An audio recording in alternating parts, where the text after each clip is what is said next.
ಎಲ್ಲ ದೇವಸ್ಥಾನಗಳ ರಕ್ಷಣೆಗೆ ಸರ್ಕಾರ ಜಿಲ್ಲಾಡಳಿತ ಬದ್ಧವಾಗಿದ್ದು ಐತಿಹಾಸಿಕ ಕಾರಿಂಜೇಶ್ವರ ದೇವಸ್ಥಾನದ ಹಿತದೃಷ್ಟಿಯಿಂದ ಆಸುಪಾಸಿನ ಎಲ್ಲ ಕೋರೆಗಳಿಗೆ ತಾತ್ಕಾಲಿಕ ತಡೆ ನೀಡಲು ನಿರ್ಧರಿಸಲಾಗಿದೆ ಅಂತ ಧಾರ್ಮಿಕ ದತ್ತಿ ಹಾಗೂ ಜಿಲ್ಲಾ ಉಸ್ತುವಾರಿ ಸಚಿವ ಕೋಟ ಶ್ರೀನಿವಾಸ ಪೂಜಾರಿ ಹೇಳಿದ್ದಾರೆ.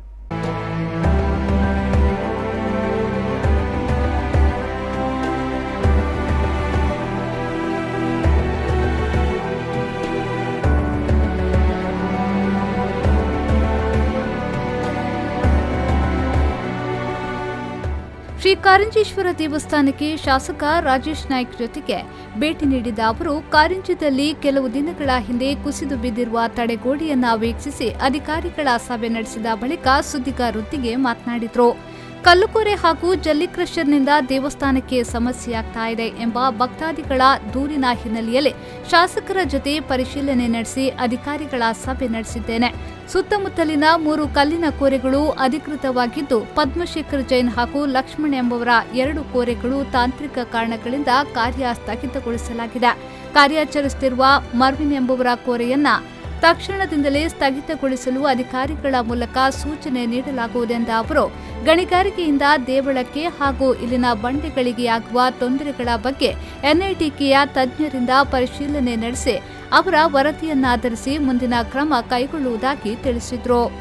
ಅನುಮತಿ ಇರುವುದರಿಂದ ಸಾರ್ವಜನಿಕ ದೂರಿನ ಹಿನ್ನೆಲೆಯಲ್ಲಿ ಎನ್ಐಟಿಕೆ ಅವರ ತಾಂತ್ರಿಕ ವರದಿಯನ್ನು ತಗೊಳ್ತೇವೆ. ಕೂಡಲೇ ಇವತ್ತೇ ಎನ್ಐಟಿಗೆ ಬರೆದು ಇದರ ತಜ್ಞರ ವರದಿಯನ್ನು ಪಡೆದುಕೊಂಡು ಈ ಕಲ್ಲು ಕೋರೆಯ ಸ್ಫೋಟದಿಂದಾಗಿ ಅನಾಹುತಗಳ ಬಗ್ಗೆ ತಕ್ಷಣ ವರದಿ ಕೊಡಿ.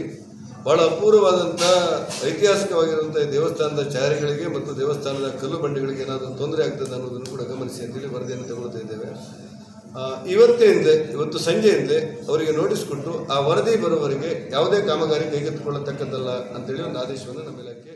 ಕುಸಿದು ಬಿದ್ದಿರುವ ಆವರಣ ಗೋಡೆಯ ಪುನರ್ ನಿರ್ಮಾಣ ಹಾಗೂ ಅನೇಕ ತುರ್ತು ಕಾಮಗಾರಿಗಳನ್ನು ಶೀಘ್ರ ನಡೆಸುವುದಾಗಿ ಸಚಿವ ಕೋಟ ಶ್ರೀನಿವಾಸ ಪೂಜಾರಿ ಹೇಳಿದರು. ಶಾಸಕ ರಾಜೇಶ್ ನಾಯ್ಕ್ ಅವರ ಕೋರಿಕೆಯಂತೆ ಕಾರಿಂಜೇಶ್ವರ ಕ್ಷೇತ್ರವನ್ನು ಪ್ರವಾಸೋದ್ಯಮಕ್ಕೆ ಸೇರ್ಪಡೆಗೊಳಿಸಲಾಗಿದ್ದು ತಜ್ಞರ ಸಲಹೆಯೊಂದಿಗೆ ಕ್ಷೇತ್ರದ ಸರ್ವತೋಮುಖ ಅಭಿವೃದ್ಧಿಗೆ ಮಾಸ್ಟರ್ ಪ್ಲಾನ್ ಸಿದ್ಧಪಡಿಸಲಾಗುವುದೆಂದು ಸಚಿವರು ತಿಳಿಸಿದರು. ಮತ್ತು ಶೌಚಾಲಯಗಳು ಮತ್ತಿತರ ಮೂಲಭೂತ ಸೌಕರ್ಯಗಳು ಕೂಡ ಆಗುತ್ತೆ. ಅದನ್ನೆಲ್ಲವನ್ನು ಮಾಡುವಂಥ ಕೆಲಸಗಳು ಮಾಡ್ತಾರೆ.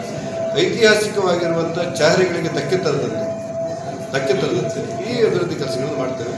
ಆದರೆ ಇದನ್ನು ಮಾಸ್ಟರ್ ಪ್ಲಾನ್ ತಯಾರು ಮಾಡಲಿಕ್ಕೆ ಮತ್ತು ಅದಕ್ಕೆ ಒಂದಿಷ್ಟು ಸಮಯಗಳು ಬೇಕು, ಒಂದಿಷ್ಟು ಸರ್ವೆ ಆಗಬೇಕು, ಒಂದಿಷ್ಟು ಯೋಚನೆ ಮಾಡಬೇಕು. ಇದರ ಐತಿಹಾಸಿಕತೆಗೆ ಧಕ್ಕೆಯಾಗದಂತೆ ಯೋಜನೆಯನ್ನು ರೂಪಿಸಬೇಕು. ಕೆಲವು ಮರಗಿಡಗಳನ್ನು ಕಡಿಬಾರ್ದು, ಬಂಡೆಗಳನ್ನು ಅಲುಗಾಡಿಸಬಾರ್ದು. ಈ ಸಂದರ್ಭದಲ್ಲಿ ಬೂಡಾಧ್ಯಕ್ಷ ದೇವದಾಸ್ ಶೆಟ್ಟಿ, ಮುಜರಾ ಇಲಾಖೆಯ ಸಹಾಯಕ ಕಮಿಷನರ್ ವೆಂಕಟೇಶ್, ಗಣಿ ಇಲಾಖಾಧಿಕಾರಿ ಮಹದೇಶ್ವರ್, ತಹಶೀಲ್ದಾರ್ ರಶ್ಮಿ ಎಸ್ಆರ್, ಕಂದಾಯ ಅಧಿಕಾರಿ ನವೀನ್, ಗ್ರಾಮ ಕರ್ಣಿಕ ಆಶಾ ಮೆಹಂದಲಿ, ಪ್ರಮುಖರಾದ ಗಣಪತಿ ಮಚ್ಚಿನಾಯ, ವೆಂಕಟರಮಣ ಮಚ್ಚಿನಾಯ, ಶಿವಪ್ಪ ಗೌಡ, ಮೋಹನಾಚಾರ್ಯ, ಆಡಳಿತಾಧಿಕಾರಿ ನೋಣಯ್ಯ ನಾಯ್ಕ್ ಮೊದಲಾದವರು ಈ ಸಂದರ್ಭ ಉಪಸ್ಥಿತರಿದ್ದರು. ಸಂದೀಪ್ ಸಾಲ್ಯಾನ್, ವಿ4 ನ್ಯೂಸ್ 24/7 ಬಂಟ್ವಾಳ.